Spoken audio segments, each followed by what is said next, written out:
All right, we are streaming on YouTube right now. Oh, you gotta be kidding me. Wow, we're on YouTube. So you get a sneak peek of the pre-show.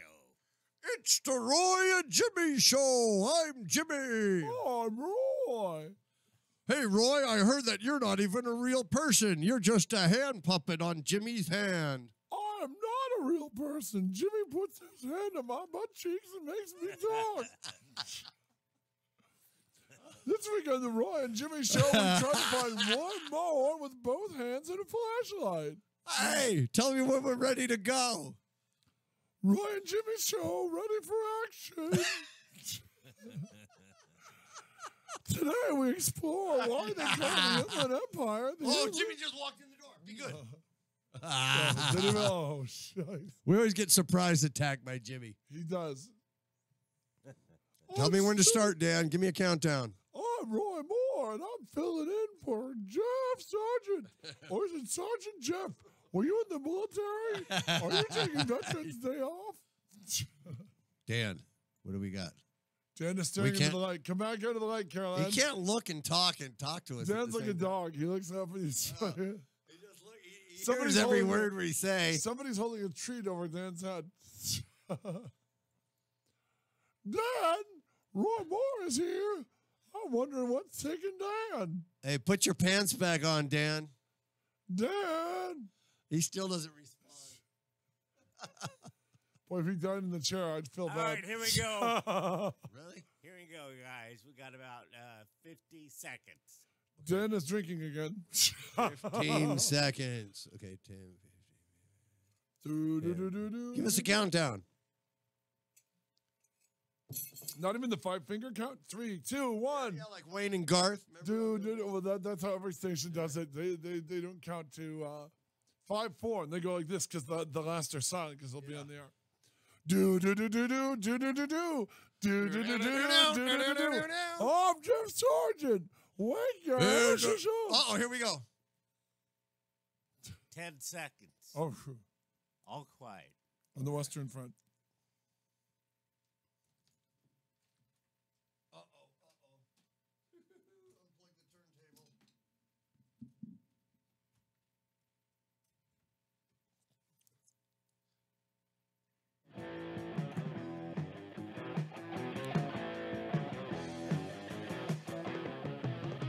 Wow!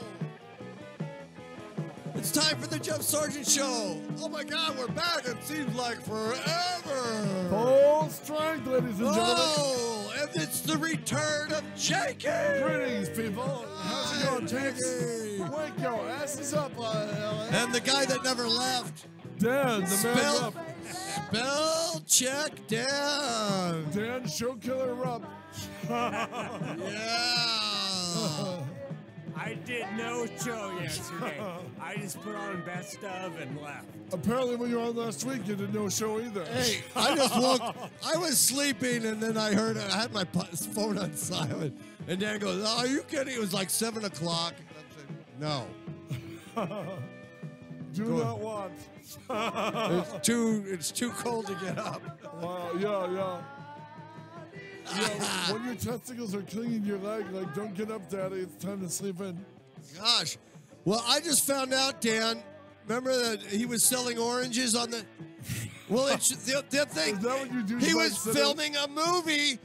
He was filming a movie about a guy selling oranges on the freeway to support money for his family. It's called Los Zapatos. Who's the production manager? Who's the what? Okay. Who's the producer on that? How'd you get that part in that film? Is it a short film or what? What the hell are you talking about? You selling oranges on the freeway. Oh, that movie that we found out it was a movie. We thought it was a real life thing. That's why you weren't here. Wow, that's your backstory for why I was gone.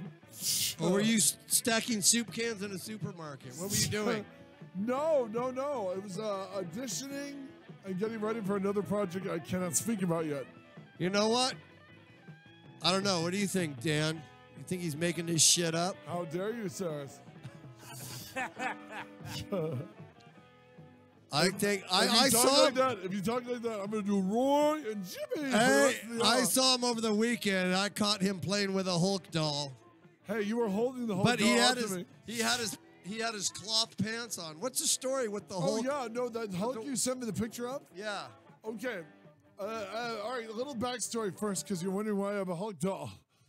After my Hulk book, it became kind of my spirit animal, and a bunch of my friends and family have picked up Hulk figures, which are now staring at me balefully from around my computer. Yeah. Jeff found me this one, the one from the thrift store. Jeff found one from Applause Toys from the 90s that you can't find anywhere for under like $100. You Yeah. got it for $3. Yeah, $3. Now, what's the thing with the Pat where he's wearing his pants that stretch and tear up? That's the one. Considered to wearing, he wears the stretch or the superhero. That's pants. the one you gave me. That's the one you showed me on Sunday that they had at the one the cloth pants. That was from Marvel, one of Marvel's. In fact, Ang Lee. it was from the Ang Lee adaptation. Remember, Marvel started making the movies. Marvel was bought by a guy named Ike Perlmutter, and people hate him because they think he's cheap. But what he did is he made superhero toys what they are today, which is amazing. He bought Marvel when Marvel was in bankruptcy because I was running for Marvel for the company magazine. Wow, what a trip. Yeah, he bought them really cheap.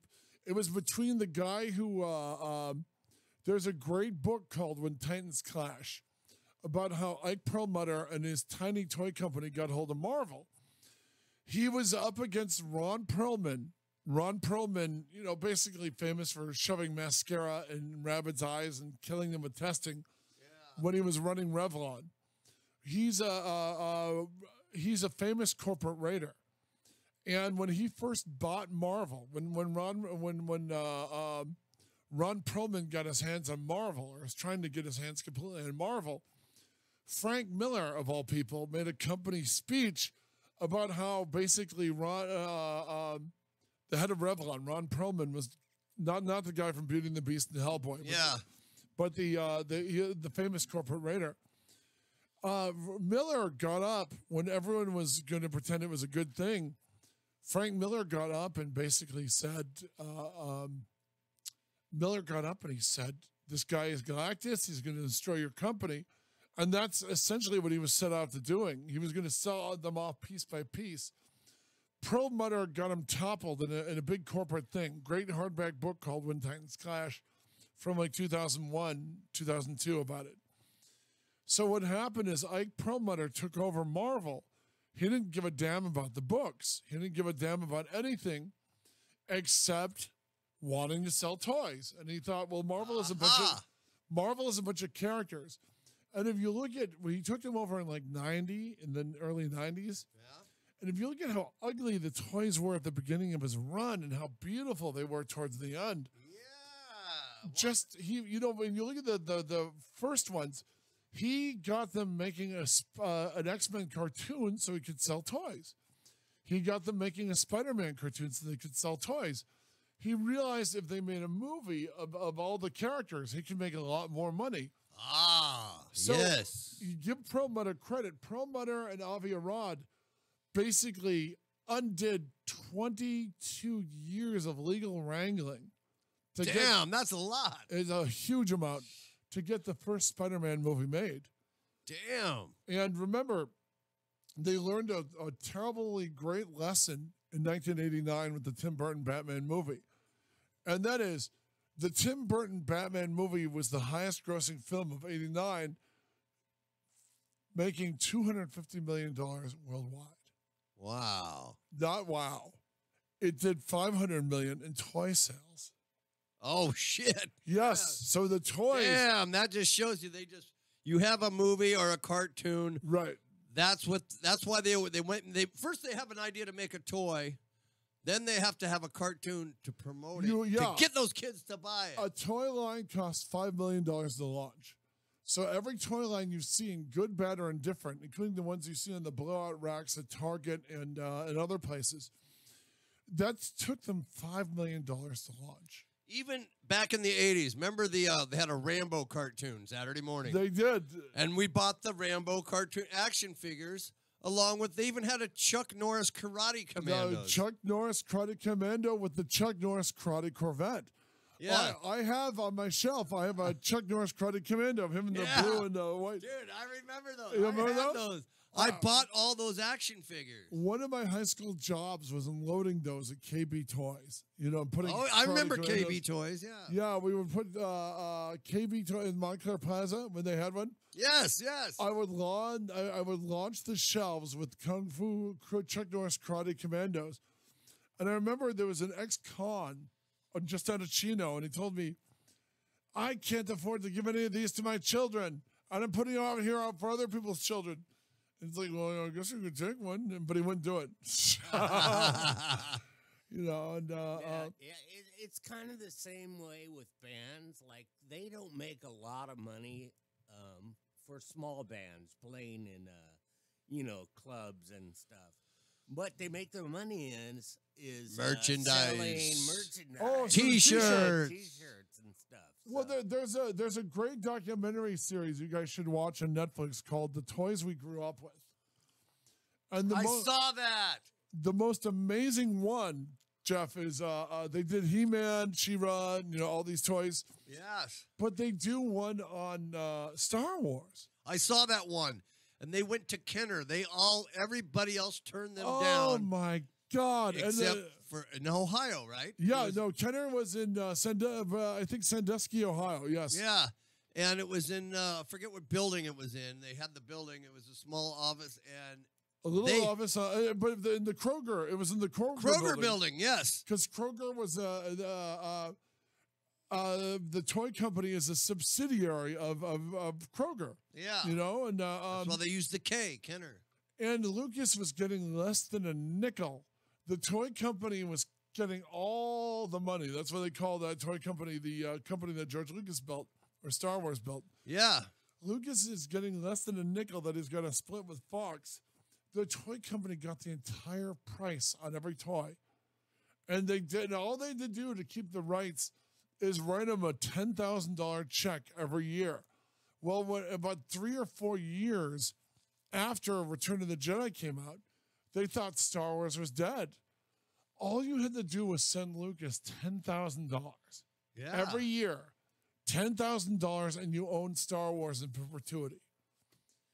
And they even made up toys that weren't even in the movie. They wanted accessories. They called them mini fighters. It's hilarious. The mini fighters, and all they did was change and put stickers on them, basically. And they invented the term mini fighter. Remember they moved half size, charged full price. Even a shooting gallery. All they did was slap stickers on it. Yeah, they put the Death Star in there instead of what it was used to be. And so what they did is they turned around and they said in around 86, 87, the 10th anniversary of Star Wars, he's not making any more. This is effing dead. So looking out for the bottom line, the idea of writing a check to George Lucas was repulsive to them. So when all the rights had dried up, when all the rights were done, they stopped writing him checks.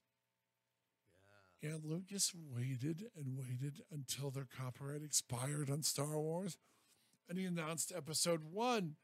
And to beat the other toy companies, they had to write him a giant check. And they New contract. Right. And they called it George Lucas's Revenge. They went heavy on Star Wars. And it was episode 1. So after it opened, what had never happened in 3 previous Star Wars movies, sales dropped dead. Nobody wanted the Jar Jar Binks. Nobody wanted Jar Jar. That is the most hated character in Star Wars. Isn't that amazing? I mean, just he killed the franchise. He did. He single-handedly did. He did. But when they were making in '77, he was keeping it secret because of intellectual properties. Right. He was sure. He didn't want it leaking out, so they had to design the toys from pictures. Yes. The best they could. And, of course, none of them were really accurate. And you look at the Ralph McQuarrie pictures, like you said, they don't come close. I remember loving my R2-D2 as a kid, but it doesn't come close to the Ralph McQuarrie design. No, even the X-Wing fighter, it opened up. They had really short wingspan. They weren't long as they should have been. And when R2-D2's sticker body started to peel, there was nothing you could do. He had the sticker chest piece. All his circuitry was They had to put this shit together in 3 months, and they took existing. After the movie opened, which is a bigger gamble than ever. They used if Star Wars had gone the way of Logan's Run and was a bomb, they were effed. Yeah. They used other action figures and modeled clay over them. Isn't that amazing? They went out and bought. What did they buy? They showed the toy line they bought. They bought Micronauts or something. And Something like that. And they put them together. In clay. Covered them in clay, and then they cranked them out, man. And so with the toy, with the toy you found, the Hulk, they made these great for the Ang Lee Hulk. It was the third big Marvel movie. So Marvel had X-Men, which they gave Fox. Basically, so we already had we had Spider-Man, then we had X-Men. X-Men was first. If you wanna go with the first modern Marvel movie, but they didn't do Who toys went for first? It was the first modern Marvel movie in 1998 was Blade. Remember, Blade was an obscure character in Marvel. That's right. Blade 98. Blade was 98. Oh yeah, Steven Dorff. They had Wesley Snipes. They had bullet time before Matrix. A year before Matrix, they had bullet time in Blade. Remember the famous bullet time in Matrix? Yes. You see that the first time a year and a half earlier in Blade. Wow. So it was Blade, then Spider-Man? No. Spidey's rights were still being sorted out. Oh. In 2000, the first modern Marvel movie with full studio backing was X-Men. Oh, it was X-Men. X-Men made $1 gazillion. And the studios announced, okay, it wasn't R-rated. There was no gore, no nudity. X-Men rewrote people forget this, but I remember my brother coming home from studio meetings, and they would tell him and the other writers in the meetings, give us X-Men. We just want X-Men. PG-13 action, no gore, jokes here and there. So X-Men became the mandate because X-Men made $1 gazillion. So a year after X-Men, they got the rights to Spider-Man sorted out. Oh. Canon had them and all these other companies. They got Spider-Man back free and clear. James Cameron at one part was going to make Spider-Man. He designed how he wanted the Spider-Man costume to look. And what happened is there was some snafu at Fox where Cameron just walked away from it. Sam Raimi or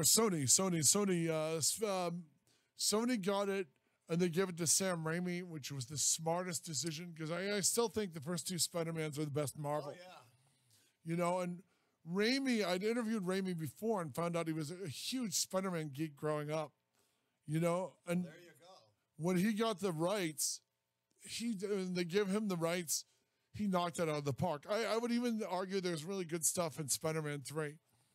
So now they wanted an important filmmaker. They grabbed Ang Lee. This was a smart call, by the way.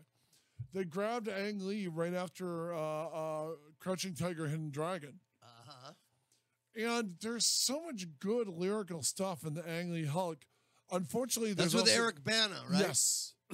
Unfortunately, they went with him. They went with supposedly like 4 other actors ahead of him for Black Hawk Down were considered first, including Ethan, who played Obi-Wan Kenobi. Ewan McGregor. Ewan McGregor and like 3 other names in Black Hawk Down were chased for the Hulk. And when they couldn't get them, they went with the 4th down, which was Eric Bana. Eric Bana's good, but he kind of... I never heard of the guy till he played Hulk. Yeah, because he did like Chopper and stuff. So his stuff is sort of obscure, but he's petulant and kind of dark in the Hulk. He's not likable. Yeah. And if you don't like Banner, you're not going to like the Hulk. There's a reason you love the Hulk TV series, because you like the Hulk as a character, but you like Bill Bixby a lot, and you feel bad for him. You liked what the torment and how Bruce Banner was in the Hulk overshadowing him. Through no fault of his own, he becomes the Hulk. He's a tragic hero. Well, Banner played it kind of dark, but there's a lot to love in that first Ang Lee movie. The Hulk fighting the military. They put Meanwhile and stuff like that. The Marvel Comics wipes. Just like the way they did in the old comic cartoons. And the ILM design of the Hulk is beautiful. Yeah. So the toy you showed me was from the 2003 Ang Lee movie, where Marvel made 2 figures of the Hulk, 2 giant figures of the Hulk. I think they were like $10. So that thing was you showed me, was only $5 more than what he Yeah, he wanted $14 for that figure. Yeah, out of the box. And it had a crack on the neck. Yeah, right ridiculous. There. It should have gone down, but I was looking because it had the fabric cloth purple shorts. Yeah, they did 2 different Hulks for that. They did angry and resting. Oh, that's right. The expressions on his face. Yeah, so there's one where he's normal with his mouth closed, and the other where he's peak rage, and that was the one you showed me. It's a beautiful, beautiful sculpt, but they didn't, they didn't need to do what they did, So the other ones were plastic pants. They weren't the fabric pants. After the Ang Lee movie, because the Ang Lee movie, at the time of its release, the Ang Lee movie had the biggest second week drop in Hollywood history. So it cost you like $200 million to make it, and it made like $225. Oh, that hurts. Yeah, in fact, I have the exact figures in my book. So it opened huge. And then the second week, it dropped 75%. Oh, shit. I mean, it beat Godzilla. Godzilla in 98 had 20 years ago this year, the Matthew Broderick Godzilla opened huge. And then in its second week, it dropped down. That was the whole different design of the Godzilla. Yeah, but they wouldn't show you. So you and I, remember we went over to Big Lots. The 2-foot one, yeah. And got the 2-foot one for cheap. What did we get? We paid $12. $13. $13 for that. And by the way, you got yours first. I ran over and they still I had them on the shelf. Remember? I said, and I went and got it, and that's the one where you could actually stick the action figure in his mouth and it would come out his belly. He poops it out, and more importantly, did it have a roaring sound? You press the back of his neck, and he has a roaring sound. Remember, they did the 2-foot one. By the way, we're talking about movie toys have just turned in, but they for the new one, the one with Walter White, the Godzilla, which is a better good design than the 97. I love the sculpt on that. Beautiful. He was much larger in this movie. His mouth opens and closes, but you'll notice he comes with a speaker in his stomach. But they obviously realized they scooped out a speaker in his stomach in the new one. Yeah. But they realized it wouldn't be cost effective to make him roar, so he doesn't roar at all. But he has a speaker in his stomach in every single one of those 2-foot Godzilla toys. Wow, they got the speaker and it just doesn't work. They didn't. That's fucking weird, man. Isn't it? They put the speaker in and then decided not to have him roar. But they never bothered covering up the speaker. They never covered up, and they didn't put there's no chip. There's no. Look at yours when you get home. He's got a speaker in his stomach. Then they did make the one that was a size smaller, remember? And you could move the tail, and didn't it roar? No, from the new one. They in the Matthew Broderick one. Yes, they made little ones, little fun size. They made ones. like 3 different scales. They made one small, one medium. You'd press his neck. Had different functions on it. Yeah, you'd press his neck or you'd pull his tail and he would roar. Yeah. With the Walter White ones, none of them roared. No. They didn't do any roaring ones. Well, Isn't that weird? Wow, I didn't. But they had the action one. Oh, it was the mouth light up. The mouth light up. The fire would pop out his mouth. Oh, okay. That one. I'm sorry. That one does roar. The one where he shoots out blue flame. A blue flame. And they go, rah. That was the only roaring one. Hey, phone call. Oh, my gosh, we got a phone call. Speak to us, boy or girl. Hold on here. Phone call. I'm going to go like, bam. There we go. Speak to Hello. us. Hello. Greetings. Jeffrey. Yes. Greetings. Is this the one and only Bertram Gibbs? People like that I'm the one and only, yes. Wow. It's Bertram Gibbs. Okay.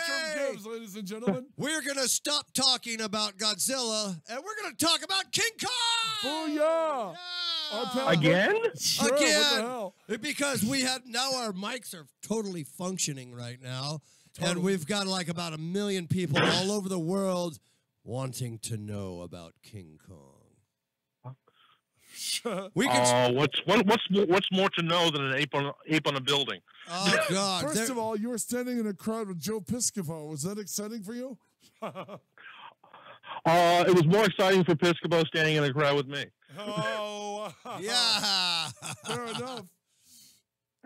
Now, He was just starting to do the Frank Sinatra imitations, and it wasn't coming out well. and this was killing time while they're setting up for the next shot, right? Exactly. Now, for those of you who just tuned in, Bertram was in the 1976 King King Kong. Kong when the Twin Towers were around. And the movie poster had King Kong had his foot on each building, which was bullshit. Which is all totally out of proportion. Why he's holding the girl, and she's like, okay, she would be bigger. I mean, it was like a one of the most beautiful movie posters I've ever seen. And they ran them on Marvel comic books. Yeah, you see it. But that was... And it's a remake. I do remember this. It's a remake. Yes, proving size does matter. Yes. Yeah. But it was a remake, and the caption on the poster was, "The most original motion picture love story of all time." You're a GD remake.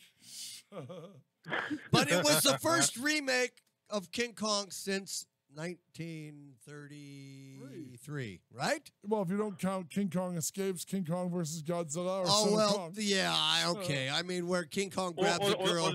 Or the illegitimate child, Mighty Joe Young. Oh, I loved Mighty Joe Young. He was cool. Remember they decided to make Mighty Joe Young because it was King Kong with a happy ending? Yes, exactly. And he was half his size. I mean, he was, well, maybe even less than half his size. You know, and it brought Ben Johnson into the world before. Before the Last Picture Show. Nicely done, brother. Exactly. And it was also one of the first movie, if not the first. I spent a week on my Beethoven movie with Bill Shallert, who went on to play. Patty Duke's father. Mm-hmm. You know, and he's the gas station attendant, and he told me that was his big line, and his one big line in Mighty Joe Young was, he sees Mighty Joe Young right before he saves the orphans. He opens the blanket on the back of the truck that Shallard's gassing up, and Shallard's line is, "Was that a monkey?" He was and his Oscar-winning acting ability led to Patty Duke. And don't forget, also Milton, the talking toaster for Pop-Tarts. Oh my God, I remember that. He told me on set because I was more excited that he was Milton than anything else. Guy did like over 200 movies and TV shows. I'm like, oh my God, you're Milton the Toaster. And he's in Twilight Zone and all this other stuff. And he looks at me and he goes, "That was some good money. You know why we stopped doing those?" I go, "No, why?" Because the company was worried that kids were too stupid and were going to put their hands in toasters to talk to Milton. No, that's kids nowadays. Yeah. That's kids nowadays. People are stupid nowadays to do that. Yeah, you'd be doing the Pop-Tart Tide Pool Challenge that we're on today. They would have to put like a warning label on the back of the Pop-Tarts. Yeah, dear moron, do not put your hand in the toaster. So how have you been, Mr. Or look carefully into the red hot cables or whatever it is. Exactly. Filaments. I always use a fork instead of my fingers. Get a better connection that way. Yeah, I check my outlets the same way. Oh. Bertram, when was the last time we talked to you, man? December, man. December? It was the 41st anniversary of King Kong. Oh, yes. That was a fun show with Jack. Yeah, that was amazing to have you both on from two different angles, because Jack was dead by the time Kong was dead, which is where you came in. I was just telling. Hey, Bertram, tell us. Were you in any of the? Were you in the sequences with the giant 100-foot King Kong or 60-foot King Kong with a movable arm? Yes, I was at the crowd scene at the bottom of the World Trade Center. Amongst other people. I guess that's my claim to fame. If you see like a hush puppy sticking out from under the heel, that's me. By the way, Gesundheit, I heard that sneeze. Now, this was an actual size model prop. Yes, it was 40. It was a 40-foot ape made out of wooden styrofoam, and it was coated in horsehair. Wow. So Wow. So a lot of hamburgers went into that. Well, now did you say, were you there when they stole the eye? One of the things the crowd did at the base of the World Trade Center, according to the making of King Kong, is several people stole the eye out of the monkey's head. Yep. They once the sequence was done, and the director yelled "cut," everyone said, "Okay, thanks very much." Everyone just turned almost like as one towards the ape, and just did a run for it, and just started grabbing everything off that they could. You're kidding me! Why don't they just like handfuls of horse here? How dare Did you grab some King Kong hair? Tell me you did. I'm sorry? Did you grab some King Kong hair, Bertram? Yep, I have it in an envelope, a sealed envelope in my attic. Wow! Wow! You helped defile King Kong. You got King Kong's DNA right there. Exactly. I stroke it every Saturday night. We can clone him. We can clone him. Well, now, did you see was Dino De Laurentiis on set? No. I think it was the ADA, the assistant director, that was actually doing that sequence. There was a guy with sunglasses standing off in the corner, which could have been De Laurentiis. Wow. Overseeing it, thinking that he's Hitchcock. Did he lose his mind? Did he lose his mind when you guys attacked the ape? Yeah, I think everyone was just like, "Oh no!" Wow. I mean, that wouldn't happen in today filming something like that. I mean, you got a 40-foot figure. I mean, how did they present that? Did they pull him out on set before they let? Yeah, how long did it take? Before they let Holding and all the extras and the crowd in, or how did that work? I think it was like a 2-hour setup before they allowed the actors or the extras onto the set itself. Was he in several pieces? Did they assemble him or what? Yeah, there was several pieces. I guess they hitched all the arms to the torso, arms and legs to the torso and the head, and just positioned him. And they set up the lights. Wow. And but like I said, at the end when the director yelled "cut," it was like a repeat of the Day of the Locusts. Everyone's just people are climbing on the ape, grabbing handfuls of hair, the eye, and you can hear the ADA going, "No, stop!" Like this is going to work. You're hurting him. Oh man! Violent and King Kong's corpse. Let's yell "stop" to a couple of hundred New Yorkers. Yeah, that'll work. Oh man! So this was on location. It was not in a soundstage or Based the World Trade Center, man. You heard the guy. No, it was right. It was right in the I guess in the viewing area, right underneath the buildings. Oh my God! So was it like cattle call for all the extras going during the crowd scene? I'm sorry. Was it like an open call for all the extras? It was an open call. Some of the agencies, Sylvia Fay got involved. Wow. A few other agencies got involved. And just said, okay, went to all these different actors, okay, can you do this? It's just basically a crowd scene. If you know somebody, another unemployed actor, because there are just so many to pick from in New York, bring them along. And, I myself had to sign, Screen Actors Guild waiver and all that jazz that, I'm agreeing to this and all that jazz. So, here I am standing. It's like 9 o'clock at night, 10 o'clock at night. This the spotlights aiming at the ape, and we're just standing there going, okay. So we're just milling about. Some guys brought scripts with them that they were reading for another part to audition the next day. They said, okay, everybody get into position, and we all crowded like in a circle around the ape. It says, okay, look shocked. So all of our Strasbourg training went into focus. Wow. And then, but what gets me is like, how did they get the eyeball out of there so quick? I mean, how could you climb? The thing's 40 foot tall. Yeah, but he's on his side. Is this when they disassemble him? It was lying on his back. Oh wait. And that's after he fell off the building, right? That's why he's in the base of the tower. Yeah, exactly. Oh, I Right. was thinking standing up being chained before he climbed. No. Go on. No, that was the S&M part they took out of the film. Okay, that's before. Okay, I can see that. Everybody climbing on top, pulling his eye. Okay, I got. Who's got? Yeah, I wonder who has that eyeball. Like running up the side, climbing up on top. Using the the splayed arms to get to a higher position. Wow. Now, yeah, because you're in the crowd with Joe Piscopo and Corbin Burnson, who are both seen at the end of the movie. Wow. Yep. That's hilarious. So, who was the actor that said it was beauty that killed the beast? I don't think that in the original. No, that in the original. Did they say it in this movie? Did?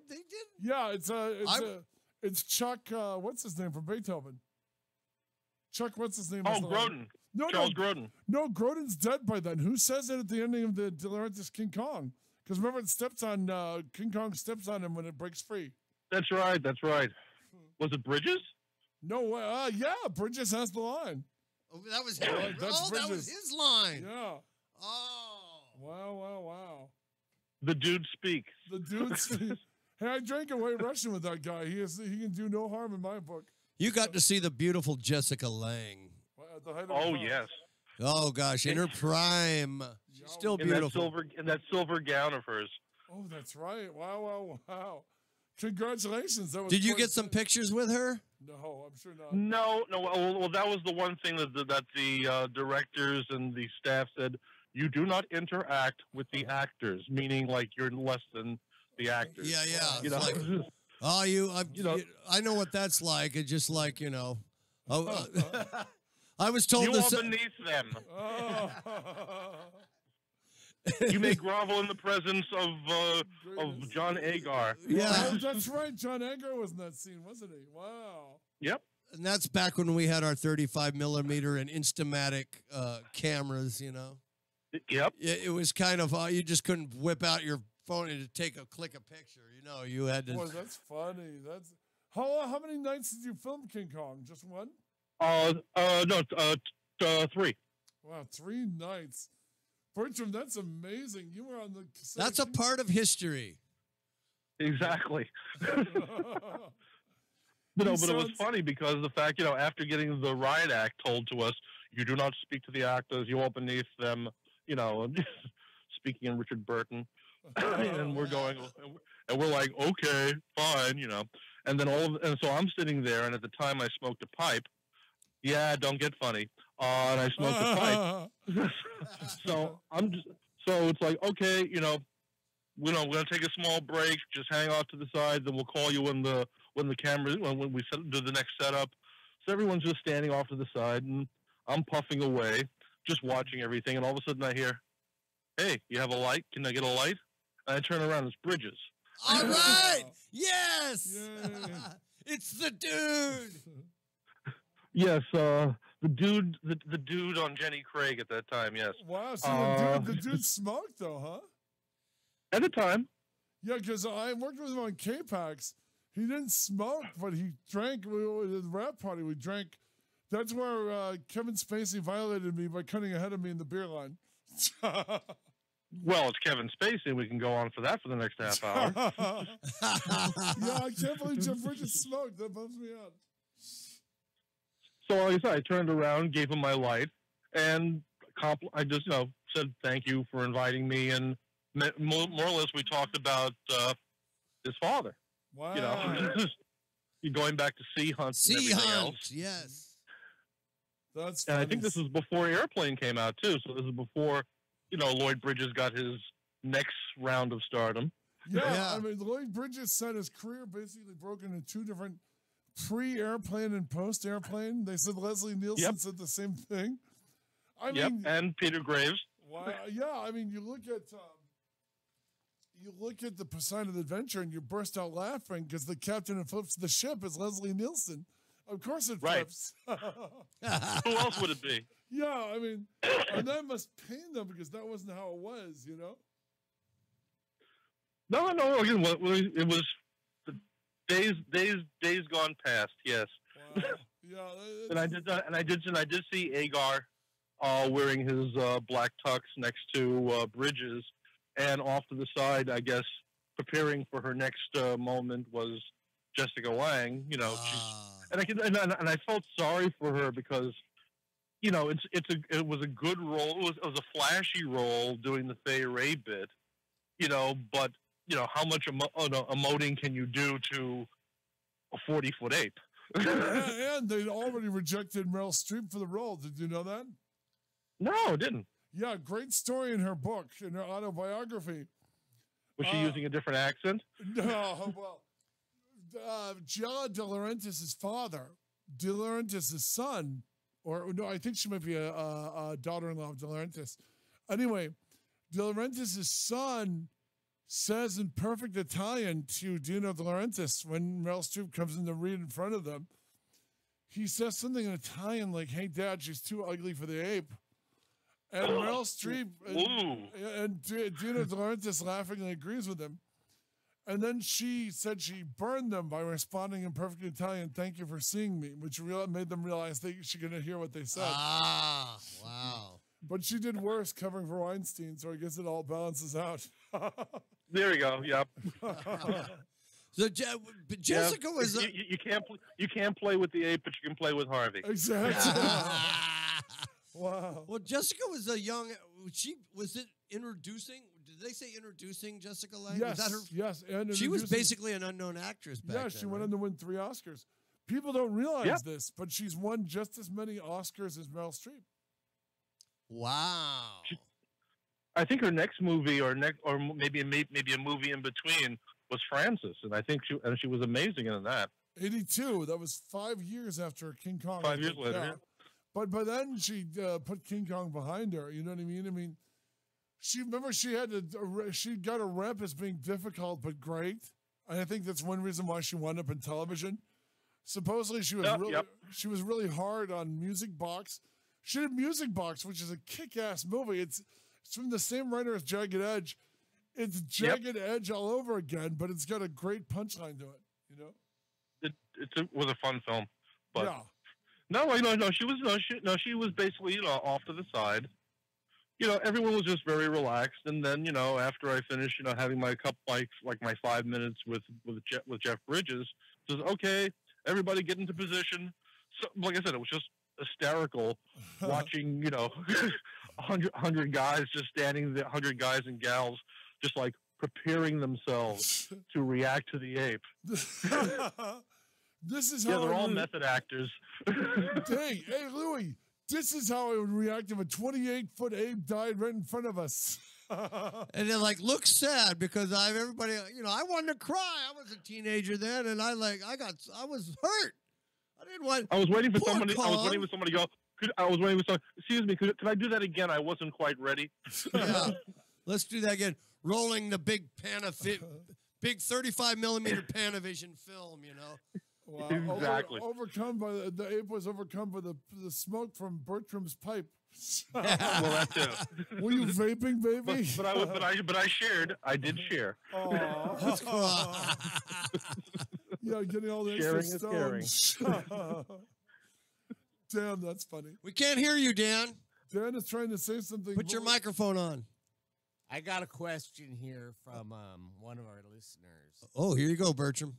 They want to know where you're from and where you're at. Oh, we've done a shitty job sitting in Bertram. I'm sorry. Yeah, okay. Oh, Bertram, where are you from? Where are you at? I was there, and now I'm here. Okay, he's calling. That clears everything up. By the prefix of your phone number, you're far away. Yes, in a galaxy. No, I'm originally from the Bronx. And I know someone's going to say, well, he doesn't have a New York accent. Yeah, my mother beat me into watching PBS and British films. She said, talk like I'm stupid. Exactly. I walked to school. Here I am in kindergarten going, now is the winter of our discontent. Things like that. And it's like, and the teacher goes, well, that's Bertram, and we'll just move on to the next kid. And now I'm presently in Massachusetts. Wow. So that's where the snobby tones come from. When was the last time you went to the Black Dog, Bertram? I'm sorry. When was the last time you Bostonian snob you went to the Black Dog? Actually, for myself, that was about 6 months ago. Wow. Wow, cool. What is the official beer of a Bostonian? Sam Adams. Wow. Wow, he's all right on top of He it. is. By the way, that's Of course, parodied. of course, those peons are beneath me because I drink Guinness. Oh, of course. Yes. He sips his Guinness in his ascot. Yeah, Yes, I have my pinky out when I'm drinking too. Attaboy. It keeps people away. So you're there. Are you there in Massachusetts as we speak? Yes, I are. Okay. How's the weather? I'm looking. I'm how's the presently weather? outside. Is there snow? What are you looking at right now? Yeah, talk to us. I am looking at rain. It is Rain. cold rain, and I enjoy cold weather anyway because it matches my heart. Oh, And his cold, dark Bostonian heart. no, just cold and dark. That's all. He's sipping his Guinness and saying to the woman curled up on the rug in front of him, he said, "Well, at least the poor people are getting wet too." Exactly. Yes. You're not going to use that. You're not going to use that shawl, are you? I say, by the rubbish cans, that bum is wearing our newspaper. Oh, I haven't read that edition. Please excuse me. Take the paper. Excuse me. Wow. You're a wonderful dick. When was the last time you were in California, Bertram? Yeah, Bertram, last time you hit When are you going to come out and hang out with us? Yeah. Share the pipe. I don't know. I think there could be laws against that. It's time to break them. Jeff is over 14. I haven't been to California in maybe 15 years. Wow. You know, I went there to. I went on vacation. Went over to Paramount Studios. You know, did the 2 cent tour, and I like the area. It's a nice place. You know, it's a nice state. I was in mostly San Jose, and just. Yeah, thank you very much. Yeah. Do you know the way, Bertram? That's Dionne Warwick, isn't it? Yeah, it is written by Burt Bacharach. Bacharach. Yeah.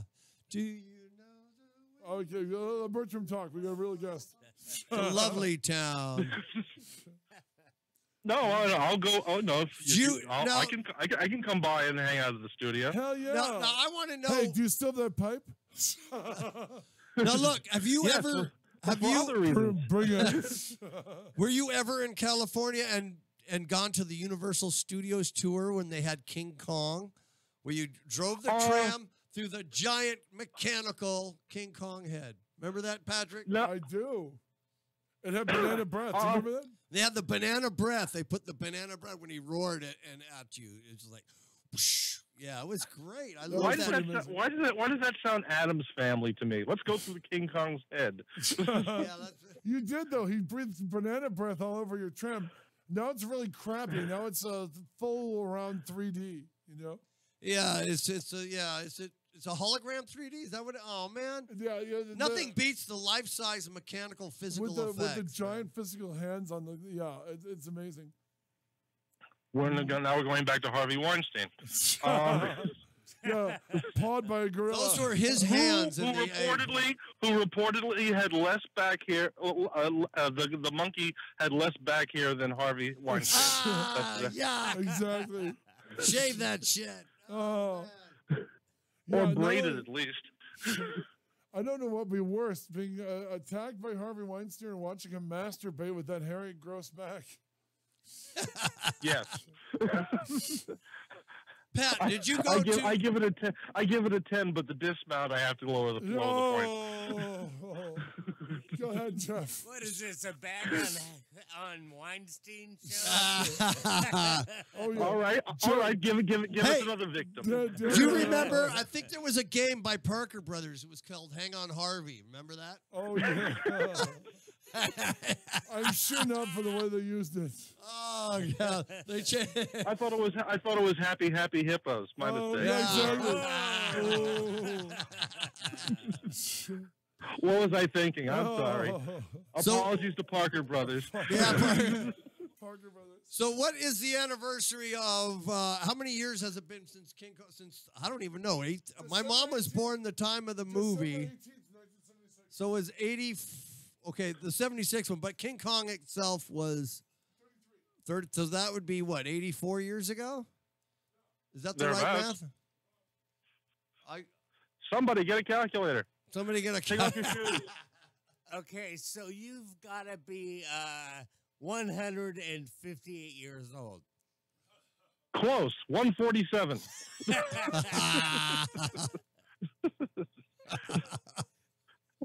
Well, let's say he was in college and I was in junior high school. Well, somebody asked me what was the first movie I saw. I said it was an earthquake during a rock wall. Watching a rock wall.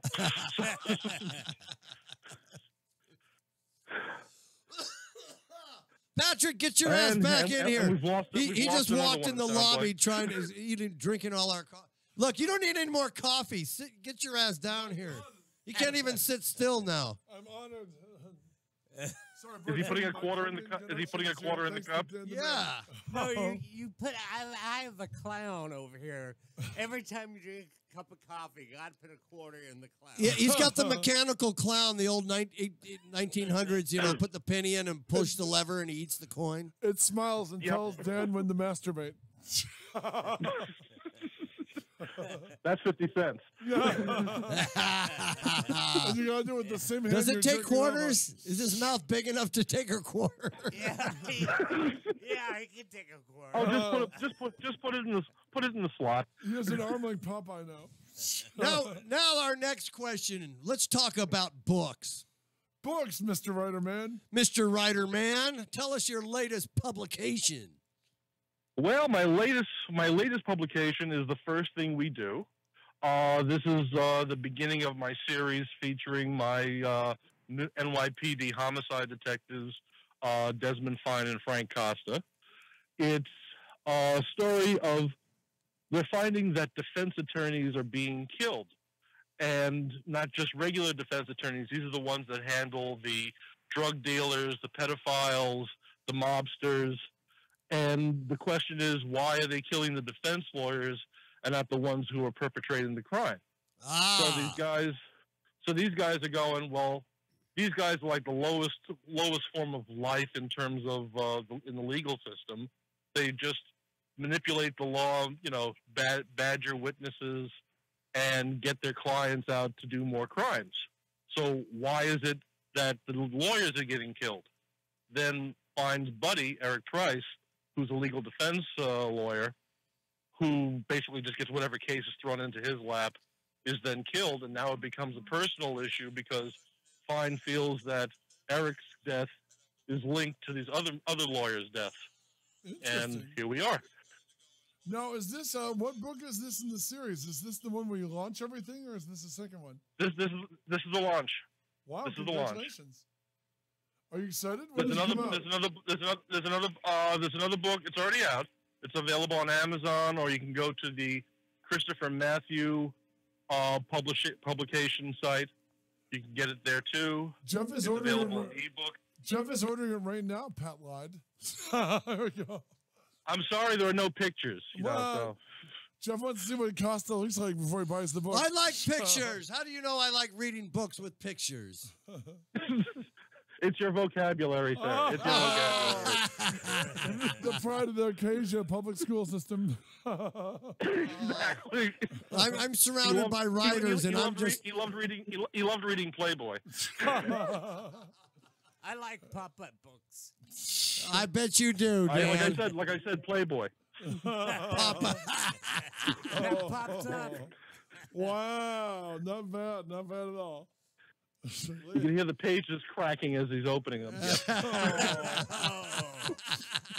For shame, sir. Boy, that brings back memories of last week. Oh, I go 7th level granite, bro. Oh.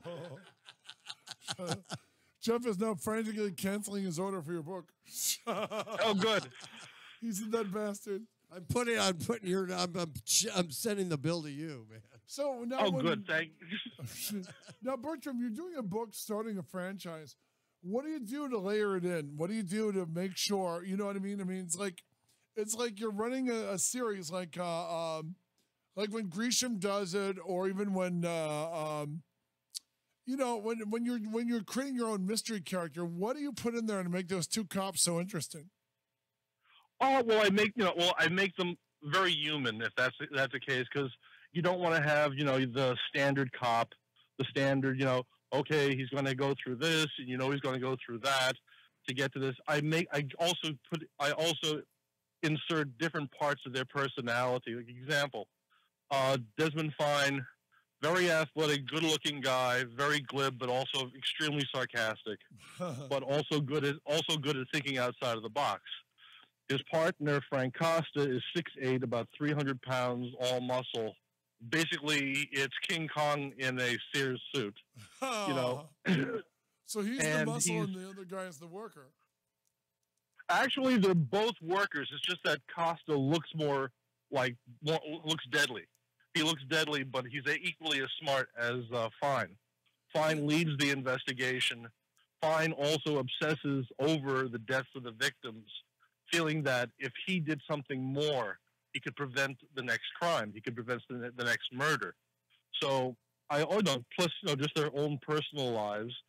One man is divorced, which is fine. The other one, Costa, his wife walked out of them because of them being cops. It's a hard life for a woman, wife, to wake up every morning, watch your husband or wife go to work as a detective, and knowing you may get that one call that'll sound like, well, I'm sorry, it's over. No. When you're writing the book, go on. I'm sorry. Hmm? When you're writing the book, do you have a favorite as you write? A favorite in terms of the character. Do you like Costa more than the other guy, or do you know what I mean? No. I like all my characters equally. It's all each. I think from any writer's point of view, you put a lot of yourself into each character. So I have a whole, so it's an ensemble cast. If they decided to do a film version of this, because you have James Taylor, who's the captain of the homicide division, and he is approximately, he's 5'6" on his police reports, but that's written in pencil. He's this little fire plug with a unibrow that is that has to battle all the, again, not battle, but has to deal with all the political angles with the commissioner, the mayor, and everybody, all the celebrities, or not celebrities, but people of influence, to keep them calm while Fine and Costa work the case. You have Tommy Edwards, who's this short, dumpy, myopic sort of character. He's the CSI and medical examiner, and he's just very, very cold in his approach and his directness in terms of, like, yes, he was shot, brain, obviously, whatever. Just very, very clinical, I guess you could say. Then you have Richie Washington, who is this young detective who is who works in the cyber department. He can hack, and he has this habit of hacking into all the CIA, Homeland Security, and he is the consummate geek. He walks around in different comic book related T-shirts. He has a life-size TARDIS in his office. Sometimes it's filled with blow-up dolls with a day of the week on their foreheads. And he's just like the complete cyber geek and just uber geek. Actually, he calls himself Uber. No. If your publisher came in and said, you know what, Bert, let's shake things up, kill one of the main characters, could you pick and kill a character, or would you have to be dragged to it? Oh, well, man. let's put it this, without revealing much. I have another book called Reflection from the Abyss, which is actually the third chapter in the series, and one of the lead characters is killed. So you can do it. You already have a character ready to take the fall. Oh yeah, Wow. I can kill anybody. Good man. I was wondering if you were... I kill anybody. I was wondering if you were Well, precocious. my wife has always told me that if I didn't like come up with creative deaths or just murder and other forms of destruction, I would probably be a serial killer. But she's right in one regard. I mean, as I love James Ellroy novels, and you love all the characters, but he'll start bumping people off, and then out of the survivors, you'll realize who's the hero and who's the killer, because there's so much collateral damage in between the next 400 pages. Well, what I also like doing in that respect is not making it a linear story. I don't want the reader to figure it out before the end. So I'll throw a lot of twists and turns, even to the point of leading the reader to believe it's someone else, until you find out it isn't that person. It's the one you least suspect. Interesting. All right. Or if it's the one that you suspect, it's not for the reasons you think. Oh. Okay, it's 8:00. We got to do our sponsors. Hang in there, All Joe. right. Hang in Hey, there, it's Bert. time to plug our sponsors. Hang on, we gotta plug the sponsor. Don't Who go wants there. to start it off? I think I will. That sounds very dirty. You want to plug the sponsor? Okay. How dare you, sir? And we go back to Harvey Weinstein. Anyway, Don't mention that piece of crap in the same breath as Jamal, our sponsor. Who has no, I nothing wouldn't do that. Hey, Bertram. I never met the party. Bertram, you're in the city of Rancho Cucamonga, and you want a New York bagel.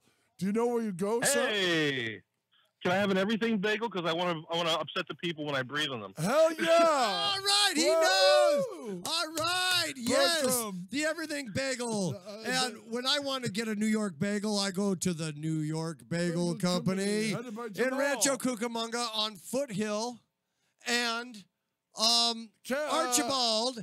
And I get the blueberry bagel, which is my favorite. I get like our guest. I get the everything bagel. And Jamal loads heavy on the cream cheese. Josh, why does it taste so good in New York-y to you, Jeff? Because he uses water from New York. Can you relate to that, Bertram?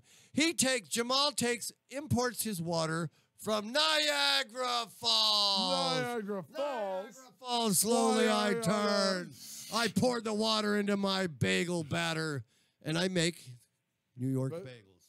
And by the way, he's a real New Yorker who speaks with a New York accent, not this crap Bostonian accent you're sporting today, Bertram. Uh-oh, did you just oh, here he comes. There we go. Oh, we've And, addressed. okay, where do you go when you want to smoke a fine cigar? I go to Little Upland, to the Upland Wine Merchant and... Cigar Exchange! Yes! The largest humidor in Southern California. And we're cool. At least here in the Inland Empire. We're cool with humidors here. And you also have craft beer, tap takeover. You got wine tasting on Fridays. Num, num, num. And a nice cigar lounge with Hey, patio what about a live furniture. band? And live music on the weekends. That's Pacific Wine Merchant and Cigar Exchange in in downtown Upland. Excuse me. Whoa. Okay. Is our phone call our friend Bertram? No, we lost Bertram. Dan, where is he? You lost Steve Goldstein, but he's back. I called in again. Okay, we got back from the edge. Oh my God, we lost Bertram. Where is he? Is he going to call in again? I imagine. Well, we got Steve Goldstein back. Can we handle 2 phone calls at once at this radio station? What's shaking, Steve Goldstein? What have you been up to, brother? Hey, how you doing? I'm okay. I heard you making fun of a Boston accent when I was on a minute ago. I'm a Yeah, Boston it was- guy originally. It's wicked pretentious. Yeah. Hey, go Pats. Thank you, pal. Patriots. So are you betting on the Brady to win the Super Bowl single-handedly? Well, he's got one good hand, so that would be single-handedly. Yeah, I never bet against Tom Terrific. He's the man. Is it 40 years old. It is amazing how they tell you every reason why he's going to lose every Super Bowl, and then like Captain America, he pulls it out. That's it. You just don't bet against the guy anymore. It's I'm lucky. You grew up in Boston. You're real sports oriented. The only guy I ever saw as competitive as Brady was Larry Bird. It was a good time. Yeah. Well, hopefully Bertram will call back so we can all talk together and you could talk to him. Yeah, I know Bertram, actually. I was introduced to him last month. Good man. Cool, That's yeah. right. He's our favorite weed smoker. Hey, nothing wrong with that, you know. It's legal. Well, it's not legal everywhere. It's not legal where I am right now, but I'm in Tulsa, Oklahoma. Tulsa, Oklahoma. My God in heaven. When's the last time you saw S.E. Hinton, sir? Oh, will you say that again? What was that? You were in Tulsa, Oklahoma. When is the last time you saw the lovely S.E. Hinton? Oh God, yeah, no, actually, I used to teach, and when I first came out here, I was here for a Netflix project. But there was a local high school I went up to, and I taught. It was the high school that S.E. Hinton went to. We had outsider stuff all over the place. Will Rogers High School. I'm in the land of Will Rogers out here. She submitted the outsiders for a grade in English class, and they gave her an F. So you're up there in that area. How did you manage with all the floods? Did you get any mudslide or anything around your house? We're talking about S.E. Hinton. Well, I'm spent my first 20 years in Boston, ended up in California at 20 for a USC film school, and I was in LA up until less than a year and a half ago, and that's where I figured I'd be staying, I love LA, but had a Netflix offer with a wrestling friend of mine. I'm in the wacky world of professional wrestling of all things. Wow. And, do you know Vince McMahon? A guy I used to watch on television. Steve Cox lives out in Tulsa. He used to wrestle with the Von Erichs, and I was commissioned about, almost 5 years ago to do a Von Erichs screenplay. Which we should be getting off the ground. I had a partner on the film, and she's no longer in this world, and that's a movie in itself. But wow, yeah. Bertram, are you there? Lisa didn't make it, and it probably we're never going to know the true story about that one. But that's the curse. That's the curse of the Von Erichs. If you know anything about the family, I do. So, back in the AWA days, right? Back when Ric Flair was. Well, the NWA, and they had their own organization, World Class Championship Wrestling, WCCW. Yes. And then ESPN got a nationally televised syndication contract with ESPN in the mid '80s, and that was the heyday of the Von Erichs. They're all over TV. They're like in Texas. The Von Erichs are like the Kennedys in Massachusetts. Bertram, is that you? That's me. Hey, okay, Bertram. Whoa, it's a party line. Bertram, say hi to Steve Goldstein. You're both on the air, boys. Hey, Bert, how you doing? He was on the show with you last month. Not doing too bad. I hope you don't have the same tin can and string problem that I have. Oh God, I'm juggling here. Okay. Yeah, hey Dan. Hey, Dan's doing pretty good today, man. Yeoman's work. I can hear both of you loud and clear, man. I can too. Yeah, he's done it. I'm a clown. I can juggle. Oh. Yeah, he's a clown. Use your hands instead of your feet. Yeah. Hey, Steve. Yeah. I used to, because I grew up, like I told you, I was in the Bill Anderson School of Wrestling and that later on. But back in the 80s when I was watching, when I was the big Ric Flair fan and watching the NWA wrestling and back here we had it on cable TV on Channel 56. Wow. And back in the early days, the Von Erichs. Now, how many Von Erichs are there? Because I remember the thinnest one was Kerry Von Erich, right? Well, Kerry was the muscle man. He was probably the most well known of the bunch. He was he had the muscles. He was the one who made it to the WWE for a little while as the Texas Tornado, but that was pretty much toward the end of the career. Altogether, there was this Fritz Von Erich, who was a champion in his own right. He was an AWA champ. He had 6 sons, and 5 of them were in the business. The first son, Jack Jr., because Fritz's real name is Jack Atkinson, he was electrocuted at 6.5 years old. Wow. Oh, wow. The curse started early. And then you had 5 sons ended up in the business. 4 more died, 3 by suicide. 3 of them were world champions, David, Kerry, and Kevin. The only one left alive today is Kevin. Kevin's 60 years old, and Kevin's actually the second oldest son after Jack Jr., who died. it all kind of started going badly in 1984. David was an amazing wrestler. He was 6'7", red hair. He had a real head for the business. He was a booker, what we call people who do the angles for wrestling, as you know, Jeff. And David was being groomed to be the next NWA World Champion, take Ric Flair's spot. Went to Japan in 1984 on a tour. Bruiser Brody was there, Chavo Guerrero. David died. They say it was a bacterial infection. Nobody's really quite sure what that was. Bruiser found him in the bathroom. Wow. And David passed in 84. That kind of changed the whole Von Erich dynamic because David was going to be the next world champion. Instead, Kerry actually ended up beating Ric Flair for the belt, but he only held it 3 weeks. Kerry was a real great guy, give you the shirt off his back, but Kerry wasn't the most reliable guy in the business. And the world heavyweight champion has to be reliable. Like Ric Flair, you're going to wrestle 5-6 nights a week. You can't be late. You can't be AWOL. You got to show up. So Kerry wasn't great with that. So he only held the belt for 3 weeks. Kevin, who's the one I talked to, the one who's alive, he never wanted to be the world heavyweight champion. He married his high school sweetheart. He won a lot of championships, but he liked to be home at night. He might be the smartest one of all because he's the last one alive. Wow. Mike Von Erich committed suicide. Bertram, were you a wrestling fan? What?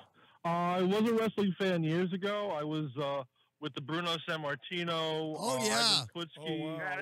That's what I grew up with. In Boston. Bob Backlund. Bob Backlund, yes, I remember him. Bostonian, Steve. Fellow Bostonian. Bruno's still around, 82 years old. Bruno's in great shape. I wouldn't want to wrestle him. Let's get his ass in the ring. Gentlemen, I love to stay, but I have to see a man about a horse. Oh, you're giving us up to take a leak? No, you got to see a ringmaster about an ape. Give me that patch of gorilla hair. I will stroke the horse here. Okay. Hey, Bertram, thank you very much, good sir. Hey, thanks for hanging out with us, man. It was great. I'll be talking to you, but I'll give you a call. Okay. Okay. You know where to find me. The Westinghouse refrigerator box on. We know where you are. He'll be masturbating off aisle 5. He'll be at the newsstand. I've got you on caller ID. Oh, We got you on caller. No, Dan. I'm going to use someone else's phone and call in. oh. What are you going to use, a payphone? They don't make those anymore. Do they have? Where are they? They've been used in the movies. They crashed them. They crashed their cars for them, and then the phone booths are all gone now. Really? Right. Wow. Don't you watch Serpico? Come on. Anyway. It's just in Netflix. All right, buddy. Thanks for calling in today, man. But we're only take talking. Care, guys. Take care, all right. Bertram. Take care. Take care, Bertram. Okay, Steve, my next question. Andre the Giant, did you ever meet him? No, wait. No, that's our question. Wait. Andre the Giant, you ever meet him? No, I've never met Andre, but I've heard all the stories about Andre. Wow. Did I tell you I was in Fresno, and I went into I was window shopping, and I saw a boot place because I want to get cowboy boots, right? And they had a big, giant cowboy boot displayed in the window, and I went in, and I go, wow, that cowboy boot looks big enough for Andre the Giant. And they go, well, that's his boots. He never came here and picked them up. Oh, wow. Really? Yeah, for reals. Should have bought those for Jackowitz. Because I don't think it fit this guy right here. But there was, we had Andre the Giant that lived in the area. And then in Clovis, we had Macho Man Savage. Okay. He used to come to and shop. He used to come into the downtown Fresno as well. Did you ever meet Macho Man, Steve? No, Macho Man, I would have loved to have met. He was one of my favorite wrestlers. I've been a big Randy Savage fan forever. You know, he's just an amazing talent in the ring. He was a wild. I met him on the set of Spider-Man. I was covering Spider-Man for Starlight Magazine, and he was on the set during the wrestling sequence, but he was apparently roid raging. He claimed the PA, this nervous pimply kid, was making eyes at his girl, and he was going to beat up this 17-year-old PA. Randy goes, I wasn't making eyes at your girl, Mr. Savage. You were looking at me. And Sam Raimi goes to the guy, shut up and get the F out of here. I'm trying to protect you. Yeah, no, Randy had a temper. So he was Miss Elizabeth back in those days. We were all making eyes at Miss Elizabeth. You know? She was hot, but I remember he was as big as he wasn't tall, but he was as wide as my brother Donald and I standing shoulder to shoulder. He was very wide. Yeah. And you guys, even when 10, 20 minutes without shooting, he was still sweating his guts out sitting there. Well, Randy played professional baseball. He was a ball player. I know somebody in the business, Kentucky promoter, says that Randy Savage is legitimately one of the 4 toughest, real life toughest guys in the business he ever met. And the other 3 guys were Japanese. So Randy was the toughest non-Japanese wrestler in real life he ever met. He said you wouldn't want to mess with Randy in the street. I literally said to him, I go, Mr. Savage, do you want some water? No, thanks. I'm fine. I'm just looking at this little asshole who's looking at my girl. And he talked like that, and he wanted to beat up that kid so badly. It was really disturbing. Yeah, because, he's a big dude, and he's just a little skinny kid. He scared the guy to death. No, man. Sam Raimi wanted to get him out of there, and all this guy could do was rage at this kid. Yeah, well, you don't want to mess with Randy Savage. He was muscular, but he was, Randy, he had a whole career before he left. His father was a famous wrestler, Angelo Poffo. His brother, Leapin' Lanny Poffo, the poet? Yeah, the poet is his brother, Wow. So That's they wrestled as a tag team before the WWF. And actually, his mother just died about 6 months ago. She was like 90 years old. So Lanny's the last one of the family left alive. Yeah. Wow. Angelo was known for doing like 1,000 sit-ups, having it televised when he was a wrestler, the dad. So, yeah, that's a famous wrestling family, the Poffo family. Wow, so they were a wrestling family just like the Hammer Valentines, the Valentines. Oh, yeah. Johnny was the real deal. Greg was a very good wrestler, too. I used to grow up watching Greg. Johnny, I never got a chance to watch too many times, but Johnny was one of the toughest SOBs in the business, people say. Not a nice guy in real life either, the stories go. Yeah. Really? No, I want to go back to the Von Erichs. Now, the false leg. How did he lose his leg? Okay, Terry liked to ride motorcycles, and he lost, and people always get it confused. He lost like half of his right foot. So it wasn't the whole leg. Half the right foot was gone. Oh, okay. And in the motorcycle, now this caused a lot of problems because he got hooked on painkillers, and because that takes out a lot of wrestlers, by the way, doesn't it? The painkillers. Oh yeah. Yeah, well, it's a real tough sport. If you talk to Ken Shamrock, he says I got hurt more in the WWF than I ever did in MMA, and people said, how is that possible? And they said, well, in MMA, you can get hurt. It's for real. WWF, you don't expect it, but you're doing too many stunts, and they go wrong after a while. So, but anyway, getting back to Kerry. So David's dead. Mike Von Erich, who was the 4th son, he died also. He got toxic shock syndrome in Israel. I actually know the doctor and his wife who treated him. Wow. Very nice people.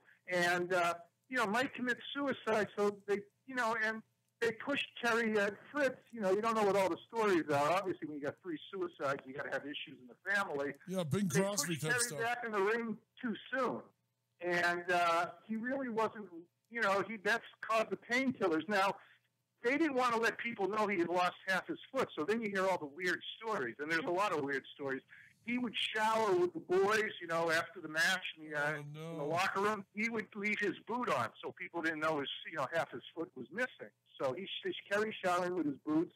I mean, a few people knew, but it wasn't common knowledge. So he'd shower with the boots on, and that sounds hardcore. Yeah, that's like something's up. Why you got your boots on, bro? Yeah, and there's a great match. It's been taped. It was in Vegas. Kerry was wrestling Colonel De Beers, if you know who Colonel De Beers was. He was a South African heel, and there's a match with Kerry and De Beers in the ring, and De Beers pulls the prosthetic foot off the boot. The boot comes off with the prosthetic. Oh, no. And Colonel De Beers is shocked, and the audience is shocked. You can find it on YouTube. That's the only place to see it. So Kerry grabs the boot, the prosthetic from a shocked De Beers, rolls under the ring where nobody can see him, puts it back on, comes back, pins De Beers, and then goes home. So, but so the only place, but the foot was gone. De Beers was holding But the audience knows what they know. They saw this guy's foot. It just shocked in the ring, going like, "What the WTF is this?" Yeah, and back in so Kerry finally he went to the WWF, but his career was pretty much winding down, and Vince kind of turned him into a cartoon character, the Texas Tornado, because Vince McMahon. He likes to erase history when he brings you into the WWE. And Kerry got a little push. He beat Mr. Perfect, Kurt Hennig, for the Intercontinental title. And he held it for a little bit. But then his push was over. He lost it.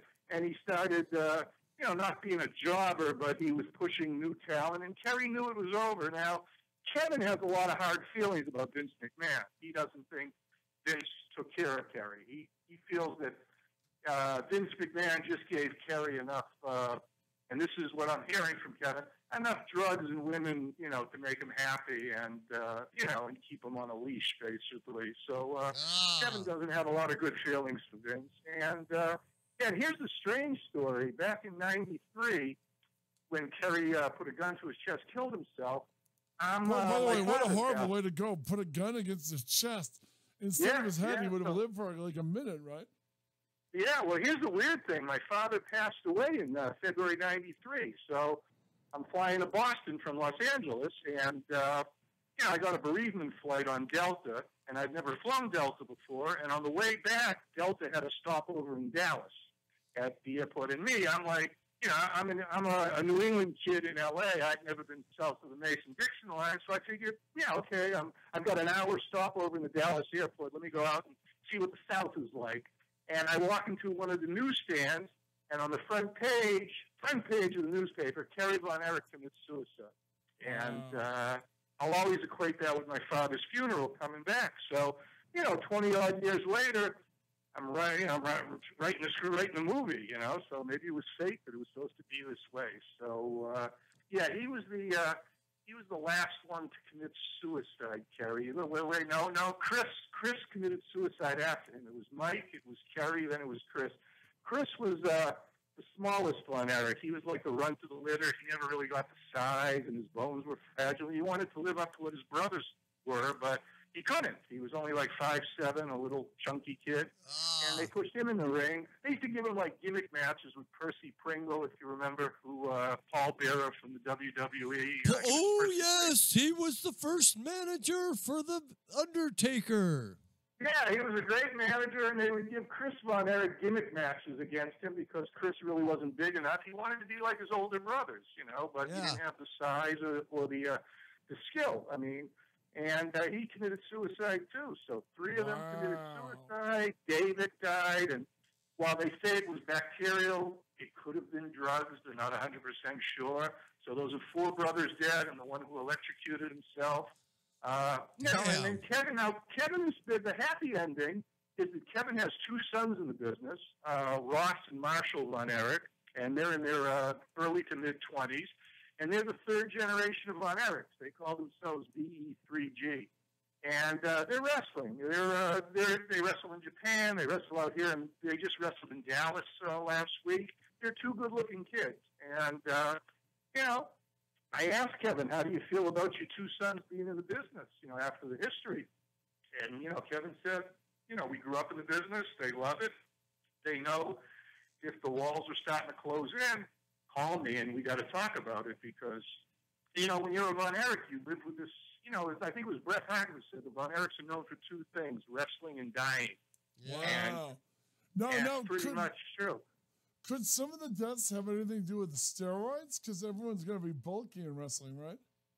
Yeah, well, the only one who really was the bodybuilder was Kerry. And he got hooked on painkillers, and that had a lot to do with the motorcycle accident. So, in fact, one of the reason he actually killed himself, he was despondent because he had broken he was on probation for, distributing painkillers, and his marriage was breaking up, so he was looking at a divorce, losing his daughter, Lacey Von Erich. He had two daughters. Lacey was a wrestler, too, for a while in TNA, and he was looking at maybe some jail time, maybe for a year for breaking, his probation. And, he didn't see a way out. So, I mean, he put a gun to his chest and pulled the trigger. And, I hear his daughter is writing a book, too. So everybody's writing a book, So, but it's a fascinating story. I always tell people there aren't a lot of great stories to write in wrestling. I mean, Hulk Hogan, Ric Flair, what's the hook? I mean, Chris Benoit would be a great story, but who the hell wants to touch that? I know. I mean, McMahon totally erased him. They destroyed all the molds for the action figures. Did they really? Why? Oh yeah, what they did. Do? Because he killed his family. He killed. He's doing a right killed. He took a pillow. He suffocated his son. He killed his son, and then he killed his wife, and then he hung himself. Yeah, okay. I'm sorry. Why is suicide so prevalent in wrestling? And I'm thinking of China. I met Chyna like a month before she died. Thought she was terrific, and then a month later. I always say we're pro wrestlers. It's like musicians. They all seem to die in their early 20s, 30s, and it's kind of like it's the steroids, it's the drugs. It's also they have this Viking mentality. I see that with the wrestlers I know. It's sort of like I'm not scared of death. I'm not afraid to die. It's like me. Yeah, I'm a writer. I'm scared. I'm like Woody Allen. I'm scared to death of dying. Right. Yeah. And as a writer, you obsess on it. Yeah.